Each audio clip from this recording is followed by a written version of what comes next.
नहीं तो सहज पके सो मीठा हो। इधर क्या मैंने संकेत किया, पंखे के नीचे आदरपूर्वक बैठकर फिर जो ये ज्ञान विज्ञान मिल रहा है, ये तो तभी पच सकता है ना जब दुर्लभतम ज्ञान विज्ञान स्नेह सम्मान पूर्वक मिल रहा है, इतना ज्ञान हो। नहीं तो सुगमता पूर्वक बहुत ऊंची बात है, किसी पुण्य के प्रभाव से दुर्लभ व्यक्ति और वस्तु की प्राप्ति हो जाए, लेकिन उसके महत्व को न समझें तो अलग होना पड़ता है।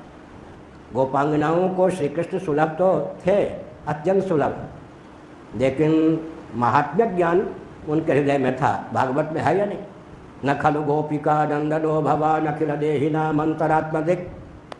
यह सामने वाला व्यक्ति अपनी उदारता से स्नेह देता है, आपको सम्मान देता है, उसको बुद्धू मत समझिए।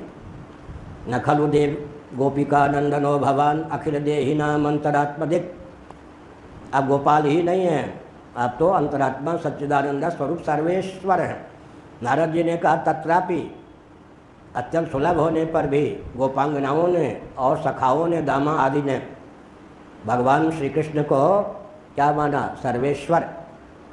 अब हम वसुधारा, बद्रीनाथ से भी ऊपर, आप गए थे इस बार शायद, ये नहीं स्वामी जी सब गए नहीं, हाँ माना गांव तक, माना गांव से भी ऊपर जहाँ महाभारत लिखा गया है उससे भी ऊपर वसुधारा है।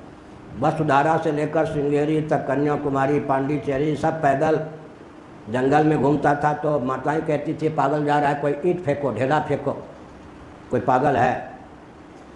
2-2 दिन 3-3 दिन भूखे, चलते चलते पाँव से रक्त बहता, कटिवस्त्र भी इतना भी नहीं था, उसको फाड़ करके फिर उसको चप्पल का रूप देते, फिर वो भी घिस जाता।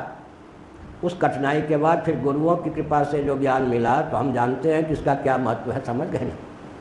लेकिन ये दुर्लभ ज्ञान जिनको सुगमता पूर्वक मिल जाता है, अगर ज्ञान में और ज्ञान दाता में महत्व बुद्धि नहीं हुई तो व्यक्ति उसको पचा नहीं पाता है। मैं शंकराचार्य हुआ तो डॉक्टर गोविंदानंद सरस्वती जी वृंदावन के, स्वामी अखंडानंद सरस्वती जी महाभाग के लाडले प्यारे शिष्य, मुझसे कहा कि उन्होंने 5 साल लगातार मुझसे पढ़ा है वृंदावन में। आपसे कोई ज्ञान ले जाए और सम्मान ना हो तो, हमने कहा मुझे तो सम्मान नहीं चाहिए, लेकिन वो ज्ञान पचा नहीं सकता, वो ज्ञान उसको मार देगा। ये ब्रह्म विद्या जो है ना, ये जड़ नहीं है, ब्रह्म विद्या है, ये सरस्वती है, जड़ नहीं है, गुरु भक्त को ही टिकती है।